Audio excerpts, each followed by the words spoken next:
அஜித்தின் வீரம் படம் கர்நாடகத்தில் வசூலை அள்ளியுள்ளதாக அம்மாநிலத்துக்கான விநியோகஸ்தரும் முன்னணி கன்னட பட தயாரிப்பாளருமான கே. மஞ்சு தெரிவித்துள்ளார்.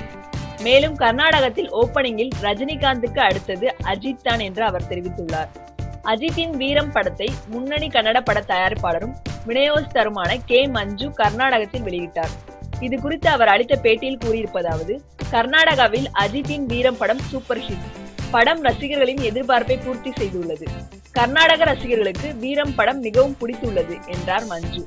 படம் ரிலீஸ் ஆன முதல் 7 நாட்களிலே ரூபாய் 1 கோடிக்கும் மேல் வசூல் செய்துள்ளது. நான் போட்ட பணத்தில் 40% மேலான பணம் கிடைத்துவிட்டது என்று மஞ்சு தெரிவித்தார். மஞ்சு வீரம் படத்தின் கர்நாடக உரிமை ரூபாய் 1.60 கோடிக்கு வாங்கியுள்ளார். இந்த பணத்தை இன்னும் சில வாரங்களில் எடுத்து விடுவேன் என்கிறார். நான் முதல் முறையாக அஜித் படத்தை வாங்கி கர்நாடகத்தில் வெளியிட்டுள்ளேன். முதல் முயற்சியை வெற்றி அளித்துள்ளது என்று சந்தோஷப்படுகிறார் மஞ்சு. எங்க சேனல் பிடிச்சிருந்தா மறக்காம சப்ஸ்கிரைப் பண்ணுங்க. நன்றி.